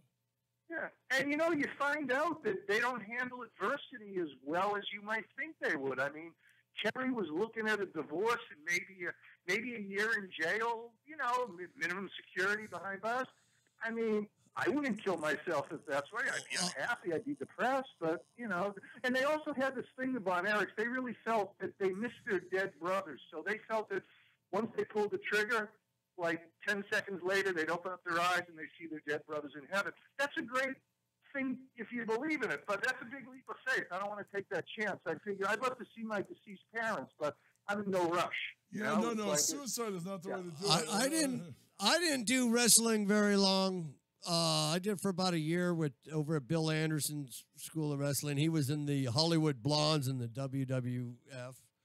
Right. Back in the days. Warrior. But I'll tell you, just in training, just every time you get in the ring, it's like getting in a car accident. It's like getting. That's a good way of describing it. I mean, the first time I was suplexed by this 300-pound dude, 6'3", call him Jack Bull, and that guy used to slam me hard, man. And Jeff used to tell him, "Call me." Yeah, it's brutal, man. It takes a toll. Yeah. And one guy, he gets thrown out of the ring, and bam, his shin bone hits the edge of the ring, and it blows up. I mean, I accidentally headbutted this handsome Johnny Starr, and then he was like almost crying. He was a younger kid. You put your hand on the forehead, and you're supposed to let the hand break it, and it went right through my hand, and I headbutted him. And that guy, he was almost knocked out, man. He at a battle royal. Jeff hadn't got the memo; it was fake. No, well, they test you. And then when Hulk Hogan was being trained by Hiro Matsuda, the Japanese wrestler, Hiro broke his leg for real. That was to let him know he was serious. Wow. And when the leg healed, Hulk came back and finished his training. But at the time, Hiro looked at him like you're just like a big. Florida bodybuilder, right? You can't wrestle, so broke his leg. And Hiro was not a big guy, but he was a real wrestler. Hiro Matsuda, the Japanese guys, they know what they're doing. Yeah, and I remember on the Merv Griffin show when I think it was Hulk Hogan took Andy Kaufman and did. No, that was Jerry Lawler. Oh, yeah. Jerry Lawler. Jerry the King Hulk Hogan did Richard Belzer. Right? Hulk Hogan squeezed Richard Belzer, the comedian. But yeah, Kaufman was Jerry Lawler. But that was all a work, they say, with Kaufman and Lawler. That's amazing. So they were in on it. They were working together. Yeah, we didn't. Nobody knew about that till later. Lawler finally, because Kaufman was dead, but Lawler said, "No, it was all a work from the beginning. It was good for both our careers." Yeah. Kaufman was a master of theater. Oh, yeah. You Yeah. couldn't tell if he was serious. Like, is he faking it or is he real? It kept you on the edge. You didn't know. Yeah. Wait a minute. Why, No, why that did Hulk Hogan knock out Belzer? Well, he was being interviewed. That was in the time there were two big things. I remember Hulk Hogan. I said Hulk Hogan was on a show that Belzer was interviewing. Maybe he was a guest host at the night show, or whatever. And doing one of those things where they say it's fake, and Hulk put him in a headlock, and he didn't let go. And when he finally let go, Belzer was unconscious. He just went to the floor. He got stitches. Now, the really good story was John Stossel and Dr. D. David Schultz. David Schultz, that's when he slapped them. He's all, it's a tough business, and only the tough survive. And he's like puffing his chest out, and he goes, well, I think it's fake. Oh, you think this is fake? And he slaps him on the side of the head and knocks him out. He's all, that's an open-face slap. Huh? You call that fake? And now, Dr. D. David Schultz, he was a legitimate tough guy. He was the real deal. He's actually a bounty hunter today because after the Stossel incident, and the story is Vince McMahon put him up to that. The story is Vince whispered in Dr. D's ear and said, yeah, give the little punk John Stossel, show him what we're all about. And, but it ended up getting David Schultz fired shortly after, and his push was over in the WWF. Yeah. And, but he's a bounty hunter. He's a dog the bounty hunter kind of guy. He's going in there with the rifles, bringing criminals to justice these days. Wow. And Stossel, Stossel was kind of a punky reporter. You never tell these guys what they do for a living is fake. You can say choreographed, you can say scripted, but you don't say the word fake because to their face. They'll kick your ass right on the spot. No, I mean, I've gotten, wrestlers have accepted me because I'm a writer. A, I'm a writer, but B, I respect the history of the sport. So, and my friend Steve Cox, who won some championships back in the day, I remember watching him on TV. He says it's kind of like the mafia. He goes, we don't let you see what's behind the curtain unless we like you and trust you, because we don't want you saying stupid stuff about our sport. That's why a lot of them are mad at CM Punk when CM Punk went into the MMA world and basically embarrassed professional wrestling because CM Punk he's a performer. He's not a real fighter, and he got his ass kicked in MMA. And a lot of pro wrestlers say, that looks bad on our sport because, they're great athletes and they're strong guys, but, it's half sport, it's half theater. It's an interesting hybrid, pro wrestling. And it's all, you're a character. You're a real live character. And then some of these professional wrestlers are real life tough guy shooters, as you call them, hookers, shooters from the old days, and some of them aren't. So like Ric Flair, who might be the most successful wrestler of all time. Yeah. He was afraid to death for that interfederation match exhibition with Bob Backlund because Bob Backlund was a real professional wrestler. He was an amateur champion, and Bob's a bigger guy than you think. Bob is he's a big guy, and Rick was scared to death. He thought he was being set up by Vince McMahon, and Backlund was going to kick his ass, and he begged Backlund, "Don't hurt me, Bob. Don't hurt me." Because Rick is a great performer, but Rick is not a real tough guy. I mean, Jack Briscoe was a real tough guy. He could hurt you. And Harley Race was a real tough guy. Hulk Hogan was just a big guy. It's different. Handsome Harley Race. Remember, and these are the guys that really didn't talk much, but they were serious. They were the real deal, The guy that nobody wanted to meet in a bar after the match was Haku. Haku, they tell monster stories about Haku. Haku almost killed Brutus Beefcake in the locker room after a match. Haku was an animal, they say. You just never wanted to fight this guy for real because he would hurt you. Yeah. And, Oh, yeah. Now, Haku wasn't the greatest wrestler in the ring. His two sons are a tag team now. And he was Haku. He was Ming the Warrior, the Merciless. But everybody says Haku. He was the last guy you wanted to meet in the bar. He was a guy. He was a street fighter. He was a brawler. He could kick your ass in the street and leave you for dead. Why do they beat the crap out of Brutus Beefcake? Brutus Beefcake, he was a performer. Brutus the Barber Beefcake. Yeah, he was flashy, had his shtick. Brutus, he pissed off Haku. Well, Brutus got a break because Hulk Hogan, brought him in, and Brutus probably pissed off Haku that day, and Haku said, "Yeah, I'll show you how tough I am." But yeah, some of these guys, legitimately tough guys, and some of them, they're not. And it's interesting because back in the old days, because I've learned a lot of history of the sport. And my buddy Steve said it came from Europe, the carnivals, the traveling sideshows. Back in the day, catch-all wrestling was actually real, not as interesting to watch. They'd wrestle for 2 hours. Who they were back, like Gotch, Frank Gotch, George Hackenschmidt. And, eventually it turned into and Vince McMahon was right. He said, it's not sports, it's sports entertainment. I mean, he shouldn't, nobody liked it when he said that because, then kayfabe was dead after that. But, yeah, I mean, I used to teach high school, and you get high school kids who would say, oh, no, man, it's real. The WWF, it's real. I said, you can't hit somebody over the head 20 times with a metal folding chair, and then they bounce up and hit you 20 times over the head. That's real. Yeah, life doesn't work that way, kid. Yeah. You would be drooling in the middle of center ring. Now, I have a friend who wrote a book, a paperback book. It's called Pioneers of Wrestling by Tim Corvin. Have you heard about that book? Not. I thought when you said the title I had, but the author's name doesn't sound familiar. But I think I know the title, Pioneers of Wrestling. Yeah. Yeah, his nickname is Captain Cloud and stuff. He used to be a manager. He had a few wrestling stints, but he did a good book. It's a Pioneers of Wrestling all the way up from the late 1800s up till today. I'm going to have to take a look at that. It's a very fascinating sport. Yeah, and he did his homework on that. He researched and he made a great book. And it started from day one. Yeah. Now the Von Erich family, they could actually wrestle for real because Fritz, the dad, he was a real life tough guy too. He worked for Stu Hart, who was Brett's father, and Brett and the late Owen's father, the Dungeon up in Calgary. Wow.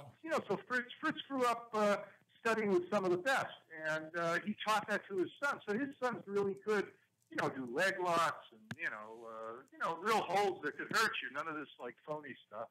And so that's why when people say that the Von Erichs were just pretty boys, no, they grew up in the business, and they are. I mean. Big part of the history. And it's a great story because, as I was saying, it's like a Shakespearean tragedy. There aren't a lot of great wrestling stories, but the Von Erichs, they hit the heights, they had world champions, and then they started dying. And it all happened in the mid-'80s. It's the height of cocaine, drugs, everything. The mid-'80s was just, everything was changing and exploding. Sure, for those of us who remember the 80s. Oh, God, the fashion, the clothes, the cars, they were horrible. Hey, we survived. And it was also when the Rock and Wrestling connection in the WWF. Rick Derringer. Yeah, Rick Derringer made the album, the Slammies. Yeah, it's so it really, it's only 30 years ago. Wrestling really came into the mainstream, and people say it killed the sport. A lot of the purists say they killed it, and it did get rid of a lot of territories. I miss the indies, the independent. The indies are still around, but when you have a television contract. Oh yeah, they made Hulk Hogan's Rock and Wrestling, and then they brought in Cyndi Lauper and Captain Lou and. I love the late Captain Lou Albano. He was my favorite. Captain Lou. Why was he your favorite? I'm curious. Lou was just the greatest. I remember when he wrestled. I was a little kid, and he was a mediocre wrestler. He really wasn't much of a wrestler. He had a tag team with Tony Altamore, the Sicilians, and a couple of bad mafioso Italian guys. But it was Bruno who said, Lou's not much of a wrestler, Bruno Sammartino told Vince McMahon Sr., but boy, does he draw heat on the mic. This guy has to be on the mic. We got to turn him into a manager. And that's what they did. Bruno was the one who really gave Lou a great career as a manager. And Lou would always bring in guys to fight Bruno, and he would make fun of Bruno's Italian heritage, even though Lou Albano was obviously Italian too. He was great on the mic. Yeah. He was. I remember I had all the LJN rubber action figures back in the 80s. I collected the whole collection, and I saved them and I sold them. I sold them for some good money later on because I was a toy collector. And I remember that was one of the hard ones to get The hardest ones to get were the managers was Captain Lou and Jimmy Hart and getting the Hart Foundation. Oh, the Grand Wizard was another great manager back in those days. Oh yeah, So The Grand Wizard? That was a character name? the late great Ernie Roth. You know, he managed the Sheik too, and there was, it's. I don't watch as much. I don't really watch much. Like last night, I guess Raw had its 25th anniversary, and I don't want to be one of these guys who say, wrestling was better back in the day and all this sucks. But it's not the same thing anymore. There's no junkyard dog out there anymore, you guys. Yeah, Jay White. Remember he had his song, "Grab Them Cakes." Every wrestler had their own theme song. Everything's politically correct, so you can't have the bad Italians and the bad, the Japanese Iron villains Sheik and all that. anymore. I mean, look, the name Von Erich. Fritz was a Nazi villain when he started out with his kayfabe brother, Waldo Von Erich. And, he was a Nazi heel with the goose stepping and stuff. The boys were always faces, baby faces in the ring. But, it's a different game. And I asked my buddy Steve, I go, see, what I used to enjoy about wrestling, I mean, the matches are fine, but I used to like when the switch took place, when a baby face turned heel or a heel turned baby face. You don't see that anymore. And I asked my friend Steve why, and he goes, yeah, these boy band wrestlers, they don't have the acting chops anymore. They can't pull it off. Yeah, they had The Rock started out a heel, right? Say that again? The Rock, Dwayne Johnson, started out as a heel, right? Well, when he first came in, he was Rocky Maivia because he's a third generation guy. His father was Rocky Johnson. His grandfather was Chief Peter Maivia. And he came in as a baby face, and he was getting booed. He was getting booed everywhere because he just looked like one of these boring baby faces. And then one day The Rock said, I'm going to be a heel with the people's eyebrow and the Rudy Tooth and SmackDown. And he went through the roof when he became a heel. And then hey, jabroni. He'd call everybody a jabroni. See, The Rock, but if you remember when The Rock first came in, I didn't think he was going to make it. He was just, they had him in some island garb, with the sandals and the native garb and some like funny Polynesian music, and people were booing the guy, Wow. Now look at Dwayne. He's the biggest one in history, right? He's eyeing the presidency. He's the and after it's possible, right? And then they came up with the smell what The Rock is cooking. Drives everybody crazy. I think he's the biggest crossover wrestler of all time, isn't he? Yeah, as far as the movies. But since Roddy Piper. Before The Rock, you'd say Roddy Piper was. Roddy did a lot of movies. A lot of them went direct to video. Piper's Pit. Yeah, but Piper's dead, and The Rock he's the biggest. Now, Steve Austin couldn't do it, Steve Austin couldn't make the crossover into film like The Rock, but, a lot of it has to do with timing and the look. I mean, The Rock, I just saw a trailer for his new movie, and he's just like, he's an action star, but he does comedy well also. He's actually he's a decent actor. He was funny. Look at that, what was that one, Get Shorty and Stay Cool? Oh, yeah. That was a great character in that. He was awesome in that. Hilarious. What stopped Steve Austin? The wife beating, or no? He was in the the Dispensables. What were they called? Yeah, he was in the Expendables. Expendables, yeah. Well, he did have the beating the wife. That he took a beating on that, but also they cover up that he had a heart attack. Which is not common knowledge. So, and it was like when he was in the ring or at the end when he came back for another match. And you never know really how his health is. But, you never know. Steve Austin just never became a real star. Maybe he really can't act that well. The Rock is just a good-looking, big, muscular guy that actually has some acting chops.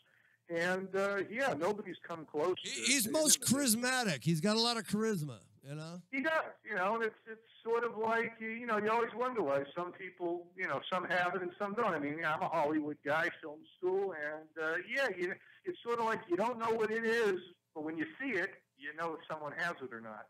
And some guys do and some guys don't. Who's the most famous guy you went to film school with? Who's the biggest success out of your class?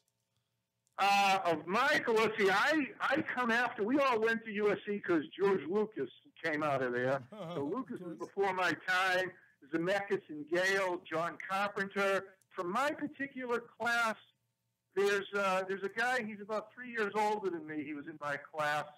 His sister's Betty Buckley. He directs a lot of television. Norman Buckley. He's, I do know yeah. Norman, episodics. He does a lot of episodics. Oh, okay, yeah. His sister's Betty, and he's Norman. Norman became. He was an editor, and then he does a lot of television directing, a lot of the new shows, and it's funny because so Norman's a big guy, and I was in like a class with 24 people. We're always trying to get reunions together, and I think one guy committed suicide in the class, but the other 23 are still alive somewhere. Was the suicide a writer or actor? He was, it's funny, now the suicide, his name was Don. He was actually 8 years older than I was in the class, and he had served in the military. And he was wrapped real tight. And he was tough to get along with. And another buddy in the class got him a job editing after we graduated, and Don went into the editing room one Saturday and blew his brains out. He whacked himself in the Gosh, he did it at school. That's not much of a thank you. Yeah, it's just it's a lot of suicide in this world. It's actually Norman Buckley who, when I knew Norman, Norman was straight. Norman was like this Texas stud with 17 girlfriends. Years later, he's gay. He's married to a man. His husband killed himself too.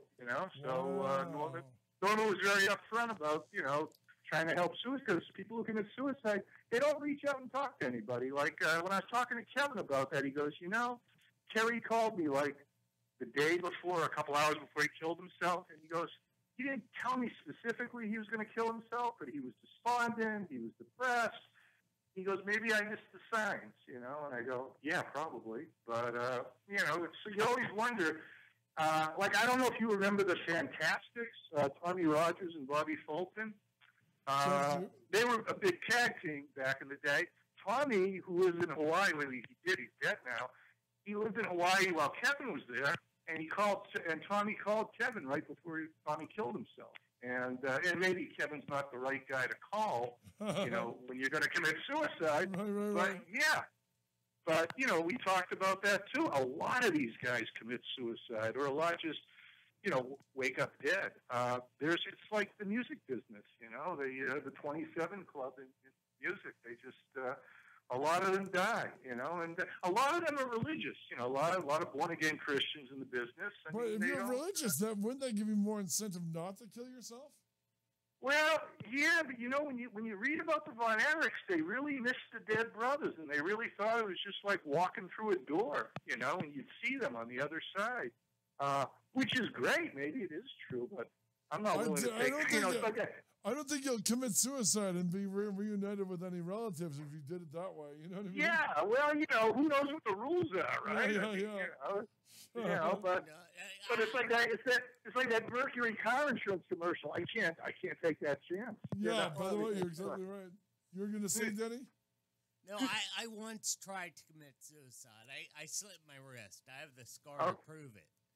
Yeah. Well, I'm very glad you failed. But you know what?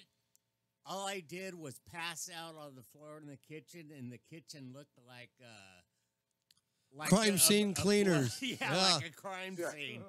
And my wife called the ambulance, and I went to Kaiser, and they stitched me up, and everything was fine. But his wife actually asked the EMTs to mop his blood off the floor. But actually, I didn't raise above my body. I didn't see my relatives. It was just. Well, if you were whacking yourself, of course you were going to see. I'm a Catholic, so. You don't see your relatives and you whack yourself. That's rule number one. I was not whacking myself at that time. Okay, my wrist was slashed. No, it's a scary thing. I had former students when I taught. They killed themselves usually over a relationship with a girl or a guy. They're going to kill themselves. She don't love me. Yeah, the whole Romeo and Juliet thing. And, you got to sit there and say to them, this isn't the person you're going to end up with anyways, kid, because how do you know that? Because you're 15, okay? You haven't even met the person you're going to end up with. But but they I don't know love that when they're 50. her. But half the wrestlers you've been talking to us about tried to kill, either successfully or tried to kill themselves. Yeah, you don't hear about too many unsuccessful suicides in the wrestling ring. Yeah. They seem to have that one down pat. When they want to do it, they do it, you know? And, yeah, it's just, I'm it's trying a to figure lot out, of, is it but is it roid rage or is it just, like you said, wound too tight? I don't get it. well, you know, it's, I don't know, you know, it's a combination of different things. It's, you're working 5, 6, even 7 nights a week. And this is what, when I talked to my buddy Steve Cox, because, you know, the Netflix project that we were going to do, he goes, look, you're only in the ring 15 minutes a night.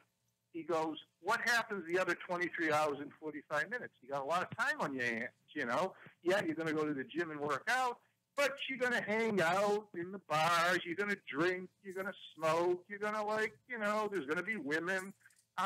You know, I mean, you know, these wrestlers, they got a term for all the women that go after them, rats, they call them. They got rats in every town in America, you know? So they got a lot of time on their hands, and how are you going to fill it? Now, Kevin married his high school sweetheart. They've been married a long time. He's a grandfather now. He's out in Hawaii. Got a big compound. He's a survivor. But when you look at his face sometimes, and when you talk to him, it's you can see all the pain. His mother was alive up until a year and a half ago. God knows how she survived burying 5 sons and an ex-husband. Didn't his brother die falling off a scaffold or something? That was Owen Hart. That was the Hart brothers. That was guy. Owen. Now, He was on a cable. He was making an entrance, and the cable snapped. yeah, and you know, funny story about that. I have an entertainment attorney in Beverly Hills, good guy, and he said he was the one who represented the company who built that cable. And he goes, "You probably think I'm a bad guy." My attorney said. I said, "What do you mean?" He goes, "Well, no." He goes, "We defended the company because that cable was never supposed to be used for the way Vince McMahon used it. It wasn't supposed to hold a person, you know, dropping down 40 feet from the scaffold. So it was used incorrectly. That's not what it was made for. It wasn't designed that way." So, yeah, that was, so that's how Owen died. And Owen was a great wrestler, you know. But his brother thought it was murder, didn't he? Yeah, Brett hated Vince for a while, but, you know, eventually they reconciled, you know. Brett was also pissed over the Montreal Screwjob where Shawn Michaels took the world title from him. And he supposedly, Brett says, that wasn't supposed to happen. Because he's both Canadian, eh? Yeah, the Montreal Screwjob. He lost the title in his hometown, his home state, home country of Connecticut, of Canada. But you know, and Brett had a stroke, and Brett had prostate cancer, and supposedly, you know, I hear he's okay now, but yeah, they brought him back. I don't know if he was on the 25th. I didn't hear he was on the 25th anniversary of Raw last night. They brought a lot of old guys back. Razor Ramon was there, and they cut to a commercial. You know, Ramon's had a lot of, you know, Scott Hall, who he really is. He's had a lot of drug problems, alcohol. He's worse than Lex Luger was. He's horrible. And he ended up in, like, having a GoFundMe or something like that. Yeah, Luger's like, you know, you don't even recognize Luger these days. He's all sucked up. Wheelchair. Same thing with Perry Saturn. Oh yeah, Perry Saturn. They say he has dementia. He's a Boston guy, Perry. I like Perry. He's supposedly he has dementia and he's broke. Yeah, actually, Lex Luger, when Miss Elizabeth died, Randy Savage's ex, she was living with Lex Luger at the time. You know. Yeah. Didn't he was responsible or murdered? Was she murdered or what happened? Supposedly drug overdose. You know, and then Lex Luger was never a real popular guy in the business, so everybody blames Luger. But you know, I think Savage was already dead by that point. He had a heart attack while he was driving. It was like WrestleMania 96 or 97 or 86 or 87 where every single person died violently. Oh yeah, they just you know, that's why if you survive this business, if you're an old time wrestler, you know, it's pretty amazing. They just go fast, and the ones who survive, they got like, you know, like Holocaust survivors, they got survivor's guilt, you know.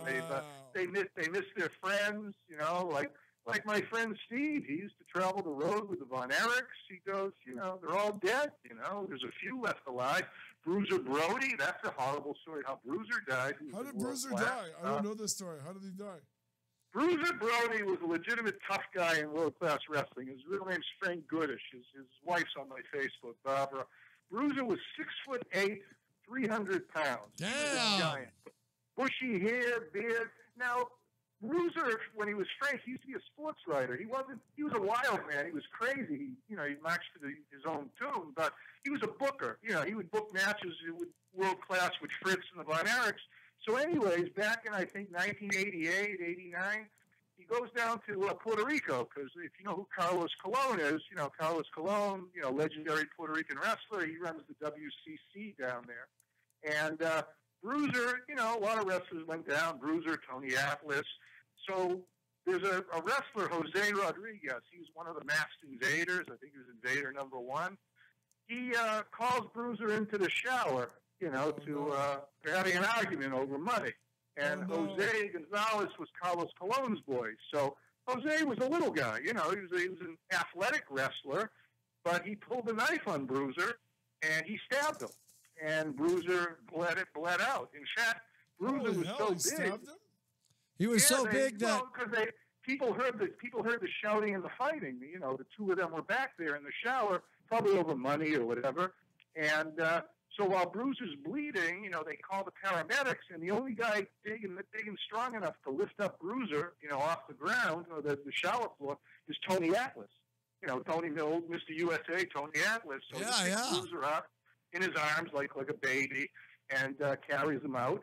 And the sad part of the story is that nobody wanted to go back to Puerto Rico to testify against Jose Gonzalez, because Jose was Carlos Colon's boy, and Carlos Colon is like the Vince McMahon of Puerto Rico, great wrestler, but also a promoter. Right. And Jose Gonzalez was found innocent, and almost 30 years later, people hate Carlos Colon and Jose Rodriguez. Bruiser Brody was a beloved figure in this business. Wow. I mean, he was like a gentle giant, and, I don't even think he was 40 years old when he got murdered. It was murder. Yeah. There's no two ways about it, Well, that's and his killer went free. That was some good stories. We have to. Producer Dan just flashed the 2 minutes to break. The bearer of bad news. I'm sorry. This is my first radio interview, guys. I had a real great time. Thank you. That was fun, man. We got to hang out when we're downtown L.A. and have some lunch sometime. Steve Joyner, thank you. I got to bring you that book. I've got that book I want to give. I could give you a copy of that Pioneers of Wrestling. I'd like to give you that book. I like that. You have my number? I have yours. Yeah, well, we're on Facebook. Yeah, absolutely. I'd love to stay in touch, and I'll let you know how the Von Erich film is progressing. We're moving ahead on this. All right. And I want to throw in a shout out. Thank you to the lovely, enchanting Heather Valentino for listening. Okay. All right. And Okay. Steve and Bertram, thank you for your stories. Steve, your wrestling stories are amazing. Next time you're on, I'll tell you about my really weird, uncomfortable breakfast with Jake the Snake and working with the incredibly lovable Dwayne Johnson. Yes, we'll come and visit you out in L.A. To it, yeah. Okay, we'll do it again. All right. Thanks, brother. Goodbye. Thanks. I'll talk to you later, guys. All right. Hey, just a quick plug. There's a blood drive going on today in Lake Forest in Orange County at the Sheriff's Department. Being someone who has given blood, I was given blood. You gave blood to your kitchen floor. Hey, and make up for it, people had to give me blood to put more blood back. Yeah, that's right. So donate your blood if it ain't poison or unpurified. Yeah. Well, I'm an O-negative universal donor, ECMO donor. Which Yes, we need some more O-negative. type O negatives here. you guys call me every day, and I always try to give. My mom was a nurse. I think when my mom needed blood, she got it when I was in high school. She had a life-threatening car accident. So yeah, there's nothing more important than giving blood. If you can give, please. Yes, please, because people like me need it. So, and also stay tuned. Keep listening. I'm gonna replay one of the best of Jeff Sargent show. This is the one with Kim, I believe. Was I here for this? No, you are not here. Oh, then this one's gonna suck. You're gonna